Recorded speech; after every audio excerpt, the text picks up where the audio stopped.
Buenos días a todos, bienvenidos a mi tercer programa. Para mí es un honor poder contar hoy como invitado con el doctor Xavier Sáenz Jones, una persona ampliamente conocida por todos en Panamá. A nivel internacional también es muy conocido por sus investigaciones y por su labor. Voy a proceder a leer el pequeño currículum resumido que me mandó el doctor porque la verdad es muy extenso y no me lo pude aprender de memoria. El doctor Sáenz Jones es graduado de la Facultad de Medicina de la Universidad Nacional de Panamá. Cuenta con formación doctoral en pediatría y postdoctoral en infectología de la Southern Medical Center de Dallas, Texas. Actualmente es el jefe del Departamento de Infectología y director de investigación clínica del Hospital del Niño José Renán Esquivel. Es miembro del Comité Nacional de Bioética en Investigación. Es investigador distinguido del Sistema Nacional de Investigación, CENACID, y del Centro de Investigación en Vacunas, CEVAXIN. El doctor Sáenz Jones, dentro de su trayectoria médica, ha obtenido múltiples premios en investigación y publicación de sociedades en el área de las infecciones infantiles. Se destaca el premio recibido en Chicago como uno de los mejores jóvenes investigadores de Estados Unidos en el campo de las enfermedades infecciosas. El premio como médico panameño con mayor cantidad de publicaciones en revistas científicas internacionales. La medalla de William Gorgas por sus notables contribuciones en vacunación y salud pública. Actualmente figura como investigador principal de numerosos ensayos clínicos internacionales apoyados por la Fundación Bill y Melinda Gates, del National Institute of Health, instituciones académicas y diversas empresas farmacéuticas. Cuenta con 191 artículos publicados en revistas internacionales y nacionales y 45 capítulos en libros de texto sobre enfermedades infecciosas. Ha editado más de 8 libros de medicina y 3 ensayos breves de filosofía, más de 1000 artículos de prensa sobre diversos temas sociales y políticos, y ha dictado más de 1 millar de conferencias médicas en todo el mundo. El doctor Sáenz Jones es editor internacional del Pediatric Infectious Disease Journal de Estados Unidos y del International Journal of Infectious Disease de Dinamarca, miembro de las sociedades de pediatría e infectología pediátrica de Estados Unidos, América Latina y España, miembro del Instituto Catalán de Ciencias Biológicas y asesor del Ministerio de Salud de Panamá en la lucha contra la pandemia del COVID-19 en el área de vacunación.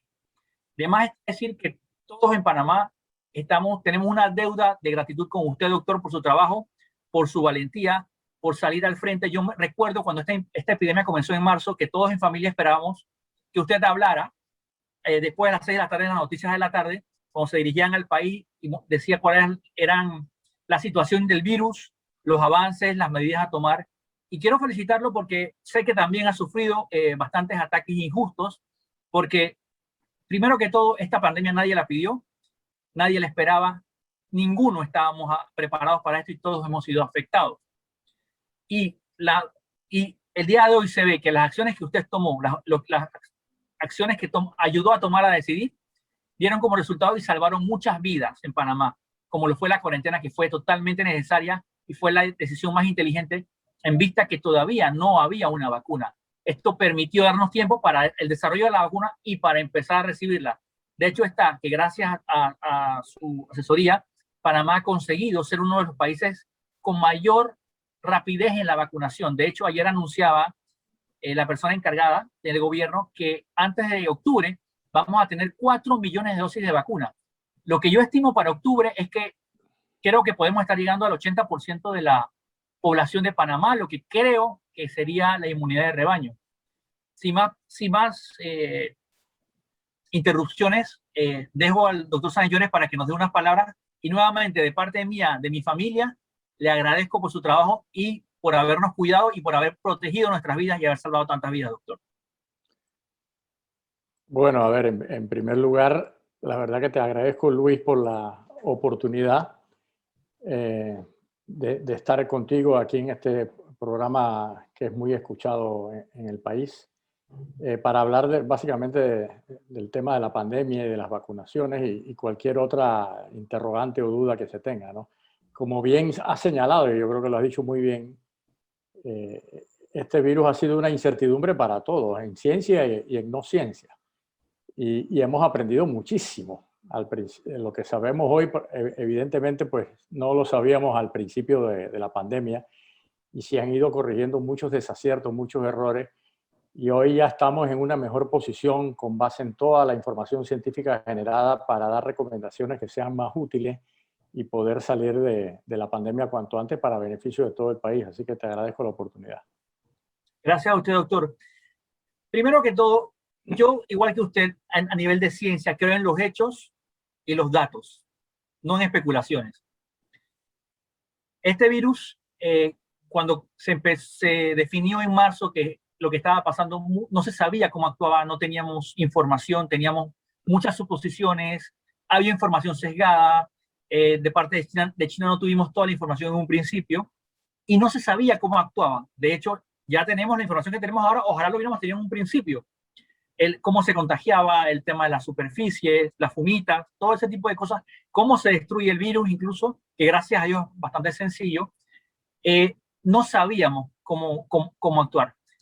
En este momento, gracias a Dios, como decía alguien en un comentario, que tenemos suficientes médicos y científicos y menos influencers y personas de opinión que al final no nos solucionan el problema. Mi pregunta es la siguiente, doctor.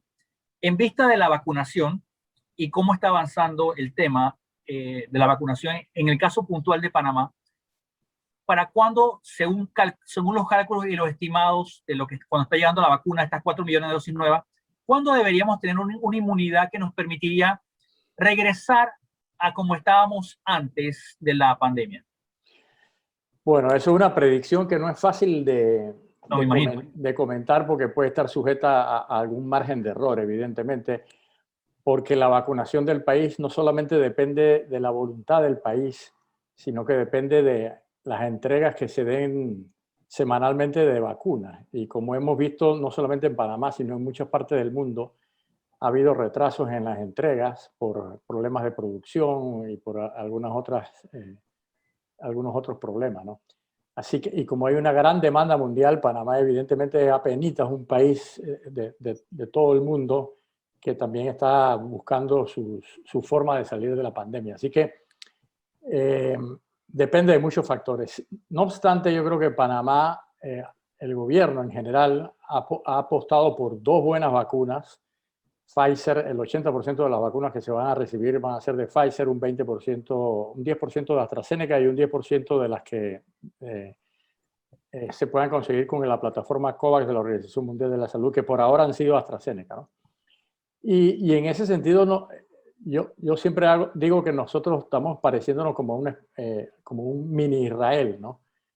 Proporciones guardadas, evidentemente, porque Israel también vacunó prácticamente a más del 90%, ha vacunado al 60% de su población en este momento, pero el 90% de sus vacunas son de Pfizer. Así que ese experimento país, de los cuales todos estamos aprendiendo, que es Israel, lógicamente pues todo el mundo quisiera emularlo, ¿no? Porque ya Israel, como se pueden ver en imágenes en televisión, prácticamente se está acercando a la normalidad prepandémica. Y eso es lo que queremos todos los países, ¿no? Para llegar a esa cifra, Israel ha necesitado alrededor del 60% de población vacunada, pero es muy posible que se necesite 70, 80 ya para estar completamente seguros de que el virus está arrinconado y que vamos a poder volver a la normalidad prepandémica. Y para lograr eso en Panamá, lógicamente, pues necesitamos no vacunar al ritmo que estamos ahora vacunando a 10.000 por día, aunque últimamente con la llegada también de AstraZeneca se ha podido doblar esa cifra, sino empezar a vacunar diariamente entre 20.000 y 30.000. Y según los informes que da, por ejemplo, el doctor Eduardo Ortega, director de Senacid, y los voceros del Ministerio de Salud, a partir del 1 de julio esas entregas se van a duplicar o triplicar. Y si eso es así, y todos lo confiamos en eso, entonces sí se va a poder lograr posiblemente para octubre o para fiestas patrias, que ya lleguemos a ese umbral, a esa cifra necesaria para decir, ya llegamos a una inmunidad colectiva o de rebaño suficiente para ir empezando a abrir el país por completo, a reactivar la economía por completo y a vivir una especie de normalidad prepandémica, ¿no? Lógicamente, para eso también va a ser importante incluir a población pediátrica, porque la población, por ejemplo, menor de 15 años en el país es alrededor del 30% de toda la población del país. Y nosotros yo no creo que vamos a vacunar al 100% de los adultos porque siempre hay gente que no desea vacunarse. Así que vamos a tener que incluir una gran parte de población pediátrica y afortunadamente ya la empresa Pfizer ha recibido autorización para empezar a vacunar por arriba de los 12 años y muy probablemente hacia finales de año va a recibir aprobación para vacunar arriba de 5 años. Así que es muy probable que en el 2021 nosotros también podemos estar vacunando población pediátrica y eso nos va a acercar a esa normalidad prepandémica que todos esperemos que sea antes de que acabe este año. Excelente, doctor, gracias. Una pregunta, yo no soy doctor ni soy científico, yo soy abogado, que trabajo mucho tiempo en publicidad y anteriormente trabajé en laboratorios de productos de sanitización, el famoso amonio cuaternario hace más de 20 años que ahora es muy conocido, pero antes no lo conocía la mayoría de la gente.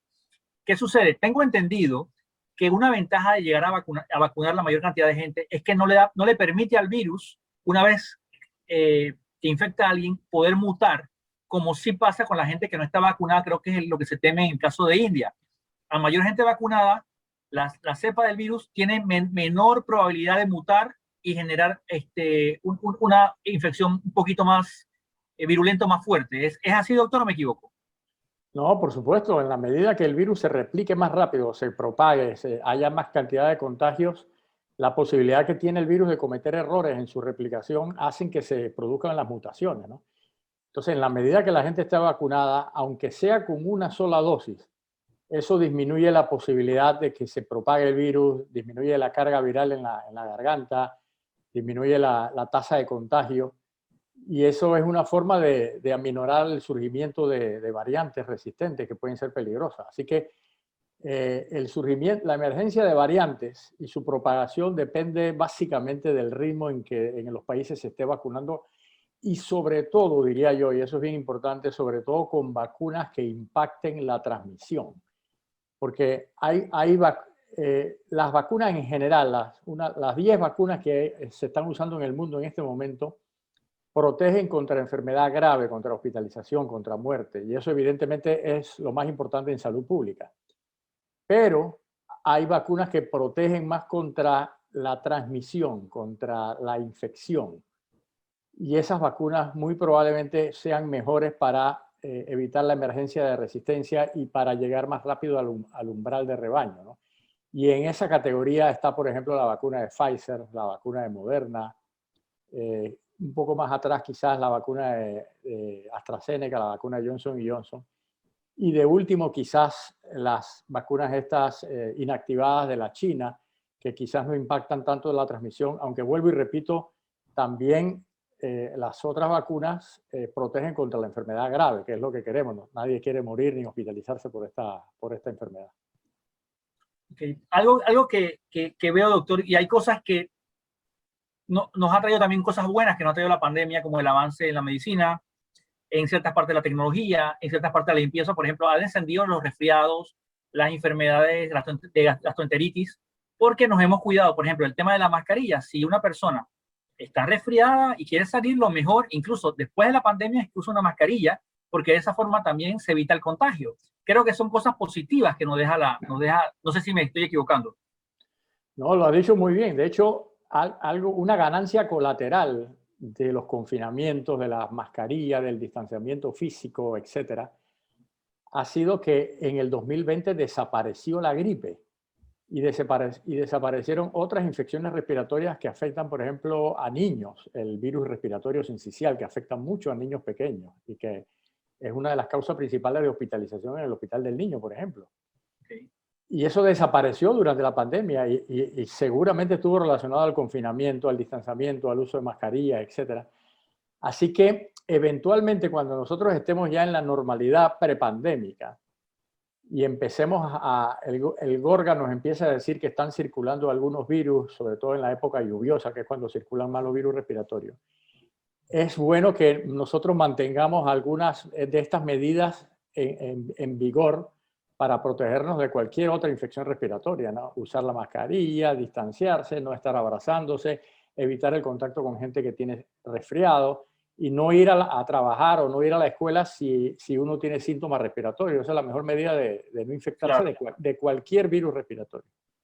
Claro, pero yo tengo un amigo hace muchos años, por ejemplo, que es ruso y los rusos tienen la costumbre de dejar los zapatos en la entrada y usan sandalias, pero por ejemplo, ellos también tienen la costumbre de que las camas nada más es para dormir, no la usan como sillón ni se echan con ropa sin antes de bañarse, o sea, son medidas de higiene básicas que antes yo por lo menos no seguía, que ahora pienso que debemos seguir para protegernos en general. Doctor, me preocupa, usted salió hace unos días en la televisión anunciando que están apareciendo nuevamente el caso de una niña, no sé si era sarampión, rubiola o algo así, que han vuelto, usted la dijo enfermedades salvajes, cepas salvajes, de enfermedades que ya estaban desaparecidas, que en Panamá han vuelto a aparecer. No, lo que vimos en el hospital de niños fue una meningitis causada por un germen que se llama Haemophilus influenza, que es prevenible por vacunación. Y de hecho, esa vacuna está con nosotros en Panamá desde hace 20 años, la vacuna contra la Haemophilus influenza. Y nosotros teníamos muchos años en el hospital que no veíamos una meningitis por este germen, precisamente porque la vacunación en el país ha sido muy exitosa. Y también apareció una niña indígena que tuvo una tosferina, que aunque la tosferina la podemos ver esporádicamente todos los años, era una tosferina que yo le llamo silvestre. Silvestre quiere decir que es una tosferina de libro, con todas las manifestaciones floridas típicas de la enfermedad, cosa que tampoco veíamos, no habíamos visto por muchos años, porque de alguna manera la población, para los niños, están o vacunados completamente o parcialmente vacunados, y eso protege contra esa enfermedad así en su manifestaciones más floridas, ¿no? Y lo vimos en una niña de 10 meses de edad. Así que eso también no solamente se ha visto en Panamá, se ha visto, por ejemplo, en Dominicana hubo un brote de difteria, en Venezuela, en Colombia está habiendo brotes de otras enfermedades que ya habían sido controladas. Y el temor es que nuevamente se introduzca, por ejemplo, sarampión o algunas otras enfermedades que son más peligrosas y que afecten la salud infantil, ¿no? Los esquemas de vacunación han disminuido en toda Latinoamérica, es más, en todo el mundo. Y Panamá no escapa a ello, ¿no? Por motivos de la pandemia, de la restricción, del miedo a la gente de irse a los centros de salud a vacunar. Así que ahora que flexibilizamos las restricciones, deberíamos empezar nuevamente a capturar toda la gente no vacunada o que se ha retrasado en la vacunación, precisamente para evitar que esas enfermedades vuelvan al país. Es preocupante. Yo tengo un sobrino que tiene 5 años y una de las cosas que me preocupa con él, tiene todas sus vacunas al día desde que era bebé, es que cuando vuelva a la escuela haya niños que no se vacunen. Me ha tocado hablar con padres que no creen en vacunas, me parece, pero trato de entender el por qué.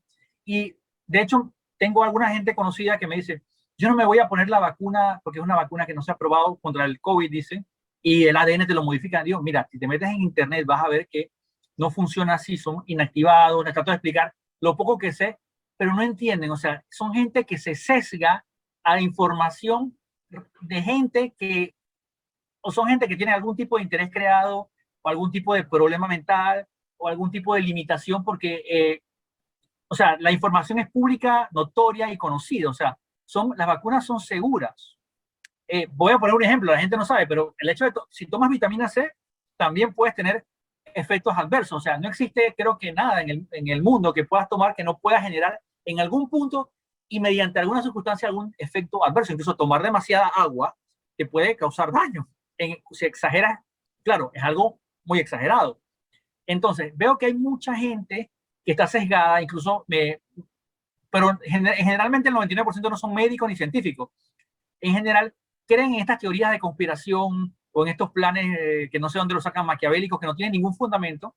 Hace unos años, cuando lo contacté, doctor, me acuerdo que fue, creo que en el 2012, por allá, no recuerdo que lo contacté la primera vez, salió un documental de una persona que era negacionista del SIDA. Y cuando yo voy a ver a qué se basaba él, eran teorías, pruebas y cosas que se quedaron al principio de los años 80, cuando ya estábamos en el año 2012. Y cuando ves que ya todo ha sido comprobado, que todo está estudiado, o sea, pero esta gente se basaba en unas teorías que sesgadas, era como si trataran de que su teoría encajara a martillazos y no podían probarlo. Y a todo el que le decía, mira, tienes que ver otra opción, la ciencia te decía, no, esas son gente pagada y cosas por así. Hay gente que te dice, no, las vacunas contienen mercurio. Señor, las vacunas en la actualidad no contienen nada de mercurio. Eso es mentira. El escuadrón, no, señores, tienes que ver de qué estás hablando. Tú puedes ver los componentes y no funciona de esa forma. Esto me lleva también a algo en Panamá. Cuando yo quería hacer reportajes de ciencia, pero no tuve tiempo por el trabajo. Como soy abogado y la verdad el tiempo no me alcanza y esto lo hago de forma personal, nadie me financia. Recuerdo que una clienta me invita a un tema de una marca multinivel muy famosa, que no voy a decir el nombre, y yo veo que se ponen en un podio a hablar. Esto de un fruto del Himalaya. Esto cura el autismo, cura el cáncer, cura el SIDA. Pero yo digo, pero ¿qué clase de locura es esta? Yo le dije a uno de los organizadores, oye, eso que están diciendo es mentira, eso no es así. No, no, es que tienen libertad de expresión y pueden decirlo. Yo le dije, es más, aquí tenemos un doctor, me pasó un doctor que no recuerdo el nombre, me presenta, digo, sí, nosotros somos los médicos por la marca y tenemos estudios, por favor, ¿me puedes pasar los estudios que tú dices que tienen? Jamás me lo pasaron. Pero al punto que voy esto constituye un delito, el hacer este tipo de publicidad, y más en el caso en Panamá, que hay caso de 2 galenos que avalan unas bombas inmunológicas que están hechas de cebolla y ajo que, digo, el alimentarse bien, el tomar vitaminas no te va a hacer daño, pero siempre consulta a tu médico, ¿no? Tú no puedes asegurar que eso te cura o te va a proteger contra este virus o contra cualquier enfermedad. Por ejemplo, había un caso muy famoso de un curandero que salía hasta en televisión que decía que él tenía la cura del cáncer. Y cuando tú le preguntabas, señor, ¿pero cuál tipo de cáncer? Porque los tipos de cáncer, de 100 casos, 5 a 10 te van a entrar en remisión y van a parar. Entonces, tú dices a eso que curas. Eso no es curar el cáncer. Esta persona al final se fue a Costa Rica y ya no salió más en televisión. Pero lo que digo, hay mucha desinformación y veo que hay mucha ignorancia y es increíble que en una época que estamos tan avanzados con tanta ciencia, haya gente pregonando el tema de tomarse ácidos que supuestamente oxigenan la sangre cuando la mejor forma de oxigenar a una persona es ponerle oxígeno con una mascarilla, no que ingiere un líquido. No sé, y también veo que cuando tú vas al MINSA y pues las personas pueden denunciar, pero en general la gente no tiende a denunciar estas cosas en el MINSA. En Panamá la gente, le digo porque yo veo temas penales y la gente es muy renuente, reticente a generar una denuncia. No sé qué opina de esto, doctor. Bueno, tú has expresado muy buenos comentarios y te los agradezco, ¿no? Porque evidentemente eres una persona ilustrada que está actualizada en conocimiento, aunque no forme parte evidentemente de la medicina, pero lógicamente se nota que eres estudioso del asunto, ¿no? Gracias, doctor. El problema no es solamente que no haya denuncias, sino que muchas veces el ministerio, quizás por que está metido en otras prioridades, tiene mucho trabajo, tiene poco personal, no actúa de oficio. Porque yo muchas veces le he dicho al ministerio que el Ministerio de Salud debería ser un ente rector que vele porque esos tratamientos infundados, que no tienen evidencia y que se utilizan muchas veces en la práctica clínica privada, no tanto en la pública, porque en la pública hay muchos ojos mirando y hay normas bien claras basadas en evidencia, pero a nivel privado cualquier médico puede hacer lo que desee si el paciente le cree, ¿no? Y esas cosas el MINSA debería pronunciarse enérgicamente para decir que hay algunos de esos tratamientos esotéricos que realmente no tienen ninguna eficacia y que se está engañando a la población, ¿no? Desinformación hay mucha, hay gente que lo hace de maldad, evidentemente hay negacionistas, hay conspiradores y hay gente que incluso busca indemnizaciones, ¿no? Por si acaso sucede algo, ver de qué manera eso lo habían dicho y entonces pueden demandar al Estado, demandar al ministerio, etcétera, ¿no? O sea que hay de todo, ¿no? Y el problema de esa infodemia o esa desinformación masiva es que el temor corre más rápido que el virus. La persona que le dan un mensaje de temor, esa persona realmente se angustia. Y eso se cree más que si le dan un mensaje esperanzador, ¿no? Y eso es peligroso. Por eso es importante, pues, básicamente que los medios de comunicación ayuden a un mensaje común, bien filtrado, de fuentes fiables, porque los medios de comunicación pueden ser contraproducentes o pueden ayudar muchísimo dependiendo de cómo se entienda la libertad de expresión. porque otra cosa es la libertad de desinformación y ahí evidentemente ese sí puede ser un problema importante, ¿no? Porque la gente tiende a creer. Yo no estoy en contra de que la gente tenga temor, de que la gente tenga dudas, lógicamente porque son personas pues, que no han estudiado, que están en otro campo, y toda persona puede tener dudas de que si se vacuna, de que si hay eventos adversos, pero eso es completamente razonable. Para eso entonces se necesita que haya información veraz de fuentes fiables de las autoridades sanitarias, de nosotros, el personal de salud, de los medios de comunicación, de instituciones que son reconocidas a nivel mundial, para que la gente se vaya ilustrando de una manera confiable y no crea en eso, ¿no?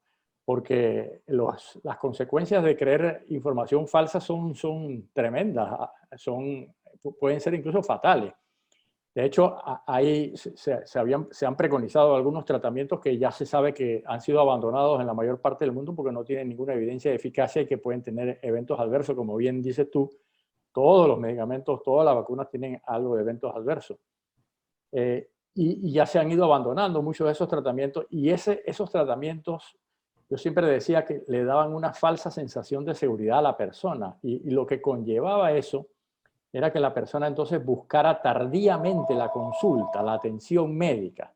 Y eso podía hacer que llegara ya tarde al hospital, cuando si llegaba temprano se hubiera podido salvar o mejorar de su enfermedad, ¿no?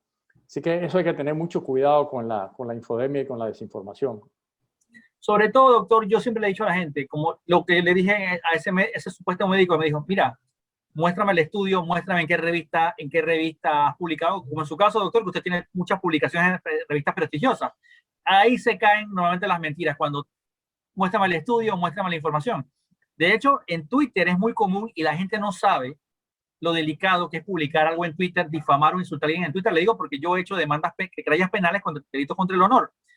Pero incluso me tocó con un caso de esta bomba inmunológica, de este supuesto doctor que hace cosas milagrosas. Una periodista le dijo, oiga, me parece que debe ser más cuidadosa. Una periodista con cierta connotación conocida, no voy a decir el nombre. Yo nada más le pedí las pruebas de eso y empezó a atacarme.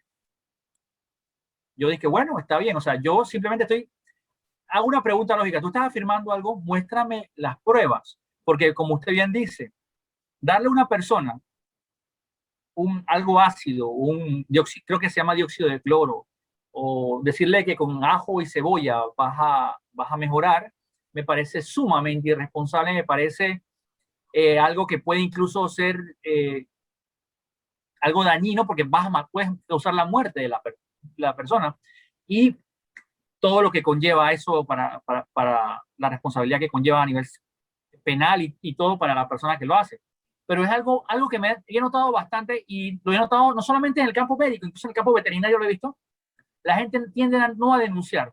De hecho, yo tengo información, no tengo las pruebas en la mano, de doctores con cierto tipo de prominencia que promueven este tipo de curas, pero la verdad desconozco por qué, como usted dice, el MINSA debería actuar de oficio, pero entiendo que estamos en una pandemia, doctor. Ahora bien, doctor, yo creo que en algún punto, sobre todo en el caso de los niños, sí debería haber algún tipo de obligatoriedad en la vacunación, porque eso nos salva. O sea, aquí no estamos yendo al punto de que si yo creo o dejo de creer los hechos, o sea, la salud del mundo, porque el día de mañana las pandemias una vez cada siglo, por lo que los últimos siglos ha pasado, creo que fue la gripe española, la mal llamada gripe española, porque no se originó en España, sino se originó en Estados Unidos en unas granjas de pollo, lo que la gente no sabe eso. Esto no es si va a pasar o no, sino cuándo va a volver a pasar. ¿Me explico? Así que yo creo que el mundo debería tomar alguna decisión lógica y decir, ¿sabes qué? Necesitamos que todas las personas se vacunen para protegernos. Bueno, yo no soy muy fanático de imponer, de hacer cosas obligatorias, porque si se hace eso, la gente evidentemente va a ser más reticente a la vacunación. Yo siempre he sido de la consigna que hay que tratar de convencer, dialogar, informar adecuadamente. Y afortunadamente en el tema de vacunación, con que 80, 90% de las personas te hagan caso y se vacunen, ya es suficiente, incluso para proteger ese 10% que no quiso vacunarse, ¿no?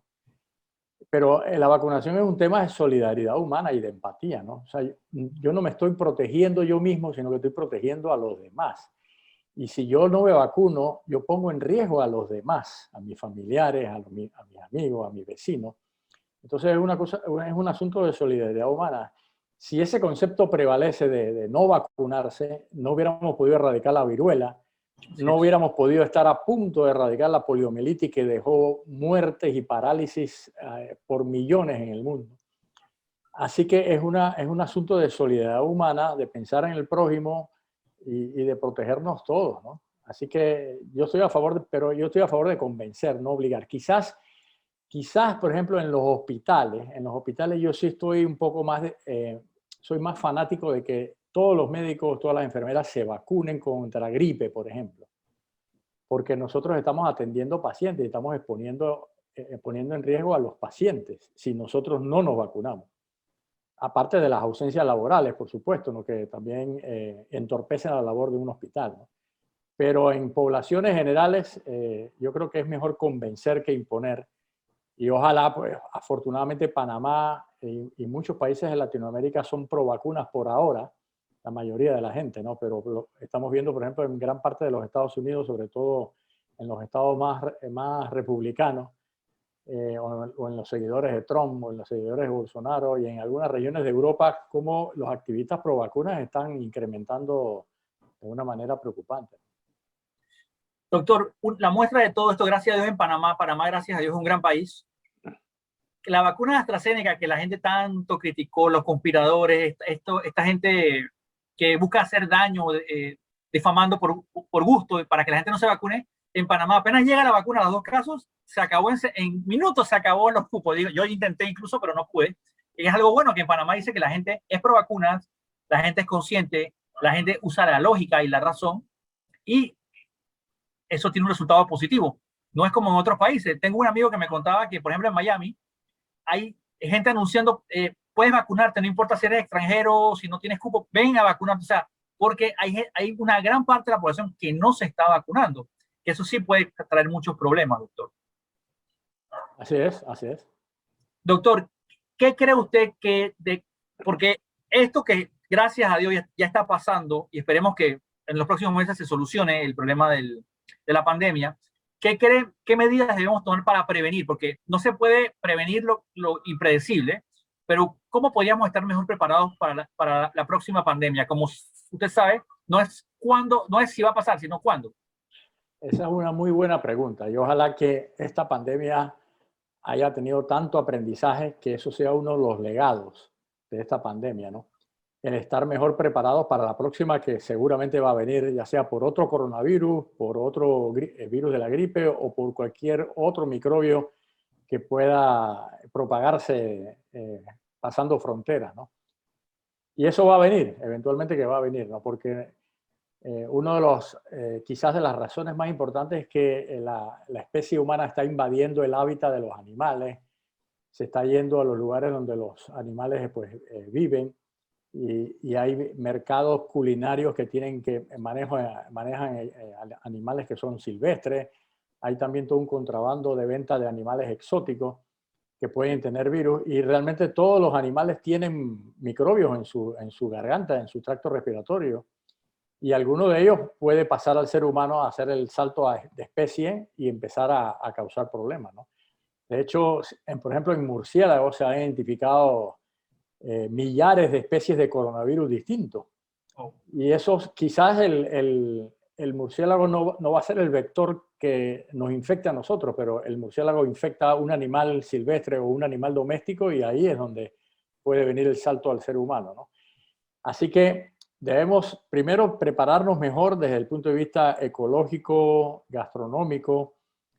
Debemos regular todo lo que es contrabando de animales. Debemos ser empáticos entre todos y ayudarnos mutuamente. Toda la información que sale en un país, inmediatamente compartirla a nivel mundial para tomar las medidas de confinamiento, de restricción, de control de salud pública inmediata para que no se propague a otros países. Los países tienen que tener sistemas de salud pública mejor, más robusto, donde prevalezca la atención primaria, la atención en las comunidades, más que la curación en hospitales. y los países deben invertir en ciencia. Es la única forma de ser independientes, producir nosotros eventualmente nuestros propios medicamentos, nuestras propias vacunas para no depender de los demás.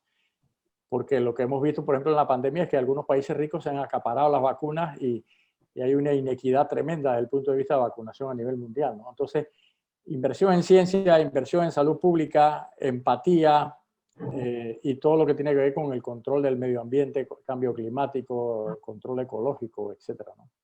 Sí, el hecho de afectar el ecosistema trae muchos problemas, áreas alejadas o el problema, como usted dice, doctor, que en algún punto la gente, si usted le dice a alguien que no coma cierto tipo de animal, alegan que está afectando la libertad, pero en ese caso el riesgo biológico es muy alto,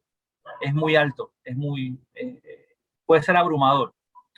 Doctor, quería nuevamente agradecerle por su tiempo, por esta entrevista, porque sé que es una persona sumamente ocupada, y quería comentarle también que yo tengo muy buen recuerdo del Hospital del Niño, porque yo cuando era niño vivía por el Bellavista y una vez me rompí el brazo y me atendieron pero muy bien los médicos. Mi hermana también estuvo creo que en el Hospital del Niño haciendo cuando estudiaba medicina, así que los esfuerzos que hacen son titánicos, el cariño, el aprecio que le tienen a los pacientes, el esfuerzo, la dedicación de los doctores. Lo he visto y lo conozco, sé también de sus esfuerzos, además la gente no lo sabe, pero el doctor Xavier muchas veces es llamado, por ciertos casos el doctor no cobra por eso. Él es una persona muy humilde y que no le gusta hacerse publicidad, pero es una persona sumamente humana y sumamente caritativa, sobre todo con los niños, que es lo que más trabajo hace. Y nuevamente, doctor, quería agradecerle por todo el esfuerzo que ha hecho, y personalmente y de parte de mi familia muchas gracias, por que verlo a usted en la tarde dando instrucciones, saber qué hacer, nos da mucha seguridad. Me acuerdo sobre todo en esos primeros meses, que haya mucha incertidumbre de todo tipo, doctor. No, muchas gracias a ti, Luis, por la oportunidad, y eventualmente cuando haya tiempo pues la podemos repetir ya quizás en una mejor situación pandémica, ¿no? Para que hablemos de cosas buenas. Fuera de cámara le comentaba algo. Mis dos primeros invitados, que eran temas políticos, fueron españoles. El doctor es hijo de padres catalanes. Qué coincidencia, todos españoles, es panameño, ¿no? Pero de padres españoles, imagino que tiene nacionalidad española. Pero es algo curioso, me llama la atención eso, doctor. Gracias. Bueno, doctor, ha sido un placer, un abrazo, muchísimas gracias por su tiempo y por todo. Gracias a ti, hasta luego. Abrazo. Gracias, doctor.